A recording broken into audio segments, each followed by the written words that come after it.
Oh, what the dang dang.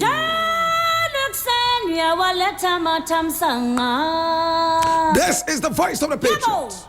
And here we speak truth to power. Here we don't criticize, but if we must, it would only be on one condition: to build and not to destroy. That is why we keep saying we are in the service of God and country.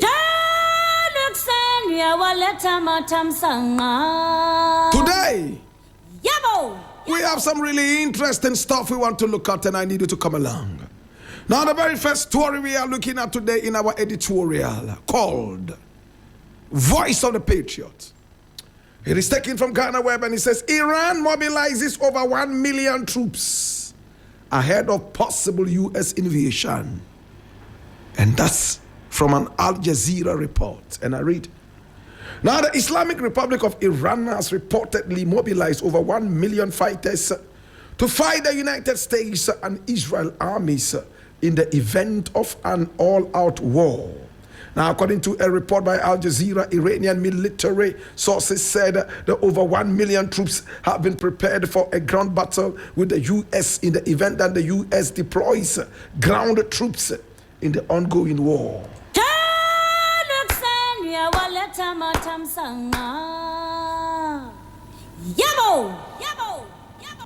It is sad that this war is happened in the first place.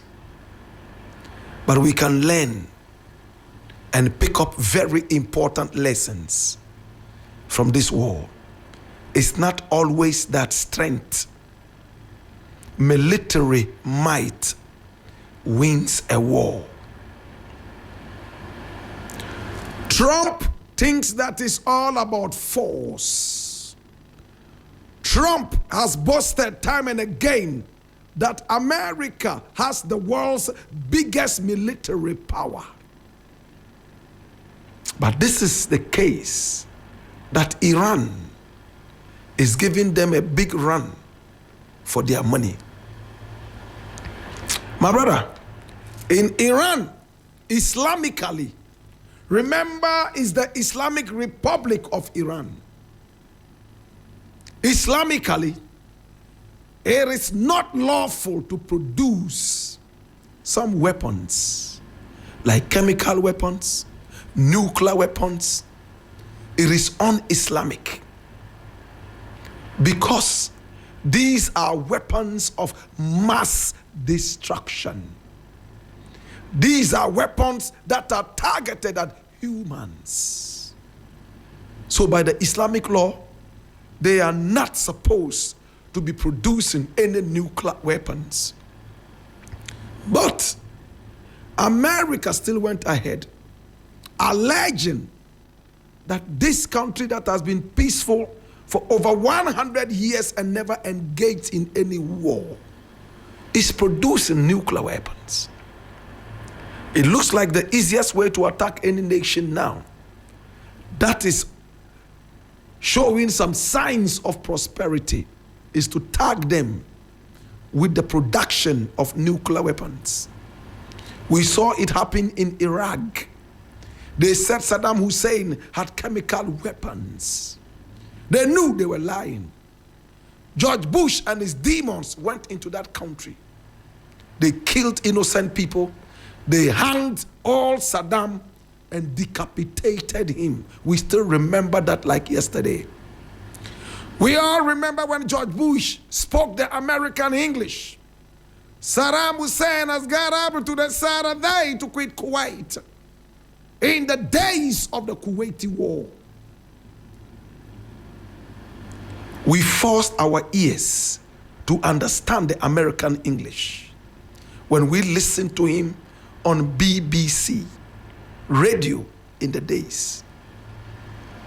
Today, my brother, my sister, is the turn of Iran to bear the brunt of the United Snakes of murderers.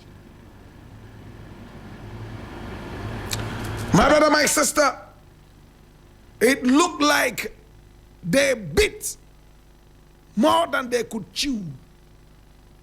For that matter, they filled their mouths with so much matter that the teeth could not deal with. Donald Trump boasted publicly that he and America had obliterated the military power of Iran. He made the word obliterate very popular. One more time. Do we all remember that word? My brother, my sister, he boasted publicly that the Navy had been obliterated. He boasted publicly that Iran's military power had been obliterated, and that the old and vile leader had also been obliterated. Instead of having Iranians jubilate and say that their worst enemy had been killed, they rather came together in unity to fight Iran.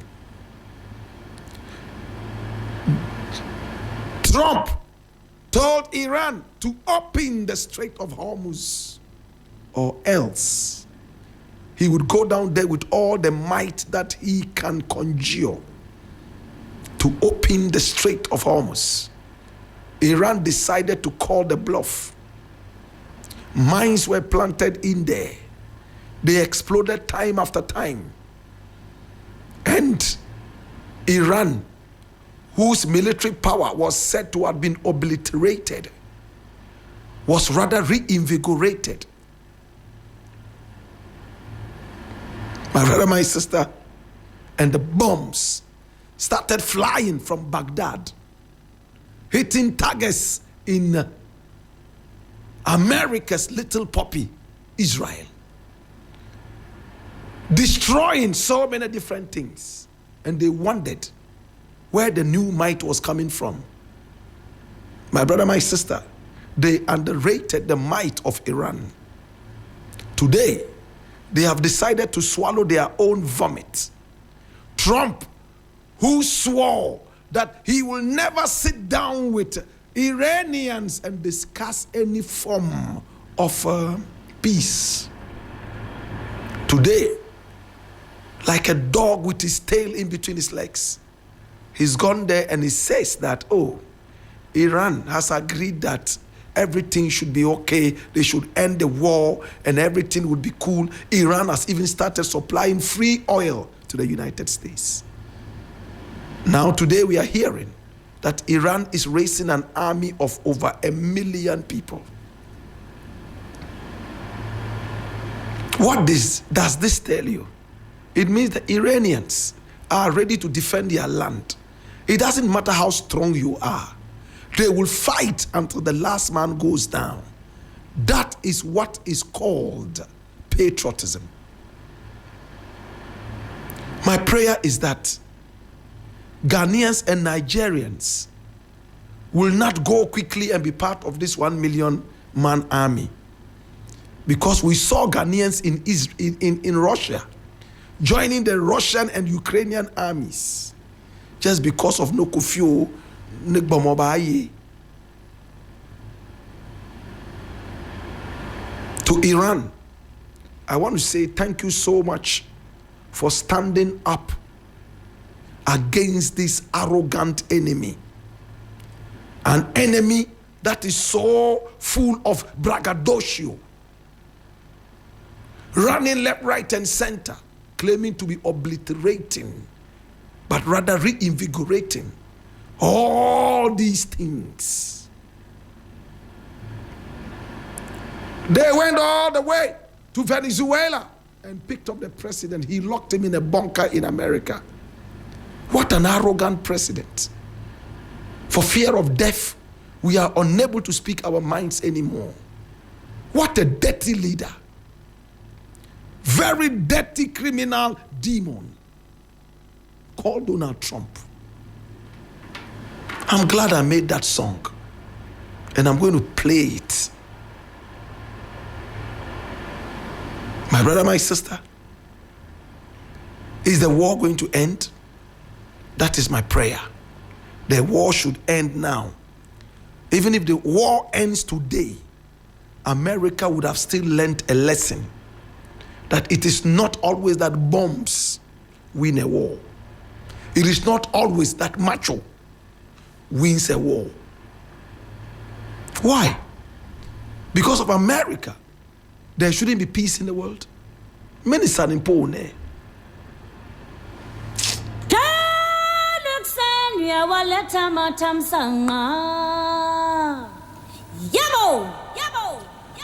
Now the next thing I would like to look at is equally interesting, and I need you to come along, my brother. Now, my brother, my sister, I'm taking you to England. And here it says Ghanaian nurse in UK, and I'm reading from Ghana Web, fined £1,425 for calling work colleague auntie. A Ghanaian woman has been fined £1,425 for calling her colleague worker auntie. Oh, auntie, please, I'm coming. I'm going into the bathroom. You have to pay £1,425. An NHS healthcare assistant has been awarded £1,425 in compensation after an employment tribunal ruled that she was subjected to harassment by her Ghanaian colleague, Charles Opong, who reportedly called her auntie. Okay, so it's a male. It's a guy who called the lady auntie. Now, according to a report by independent.co.uk on Wednesday, March 25, 2026, Leader Esteves, 61, informed her colleague that she found his constant use of the term offensive, a tribunal head. However, upon NS justified his actions by stating that auntie is a term of respect for older women in Ghana. He also told Miss Esteves that she would be a good match for an older staff member. The report noted Esteves successfully brought a claim against the NHS for harassment based on her age and sex. Esteves began working as a healthcare assistant at the West London NHS Trust, specializing in women's forensic services. In September 2022, she testified that Opong, based at St. Bernard's Hospital in London, had called her auntie on multiple occasions, despite her requests for him to use her name. She also highlighted the instances where he commented that she would be a good match for an older colleague. In a September 2023 email, Esteves formally complained about Opong's conduct, writing, "A staff member called me auntie multiple times, despite telling him to call me by my name. He said, 'You want to be young then?' He also commented on my lipstick and said, 'I will be a good match for a member of staff called George.' While Opong admitted to calling his colleague auntie on one occasion, he maintained it was a term of respect in his Ghanaian culture.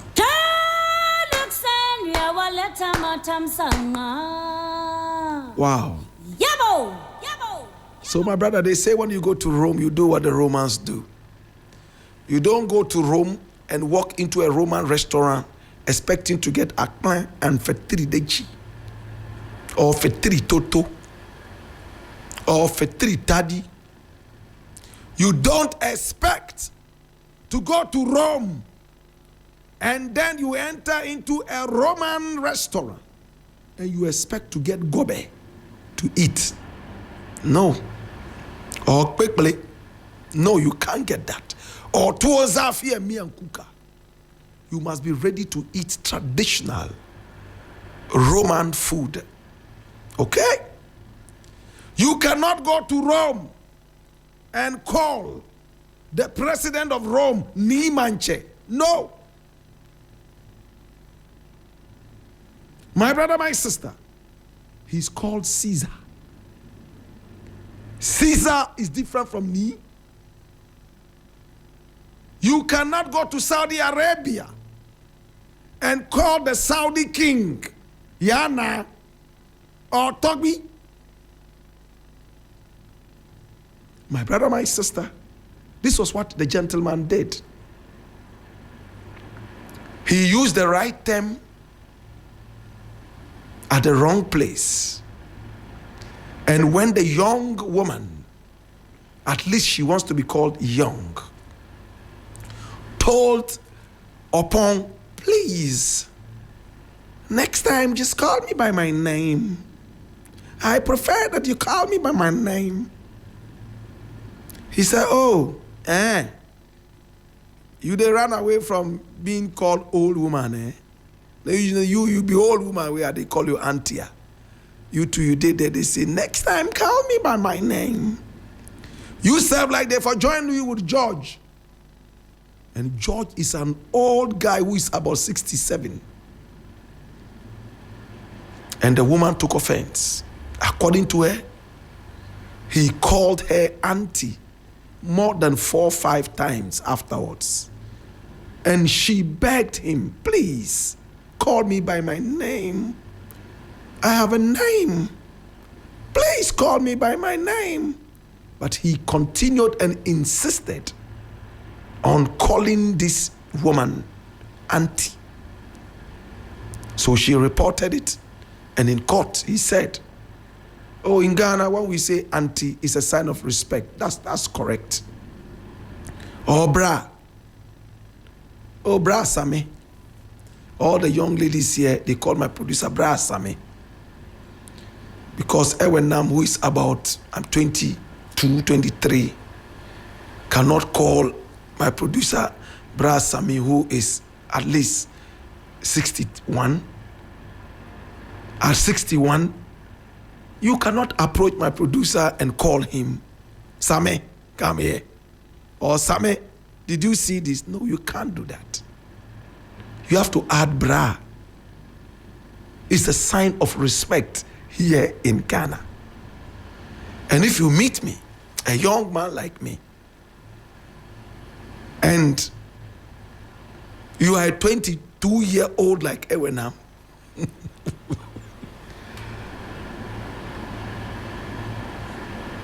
you must have a way of addressing me. Even with this, in some companies, they insist that you do not use titles. And MGL is one. Here you are not allowed to use Mr.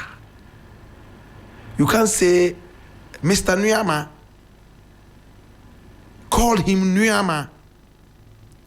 You can't say Madam Beatrice or Madam B or Auntie B. No, it's not allowed. Just say B or Beatrice. But because of the culture, we still meet these people and say Mr. Nyama or Auntie B. And they understand once in a while. Or Uncle Blakk. You understand? That's how it is, my brother. Unfortunately, where Opong has found himself is not Ghana. It's England. Now he has been fined £1,425. That's about 20,000 Ghana cedis. He has to vomit that out for calling somebody auntie. Why did we decide to do this story? My brother,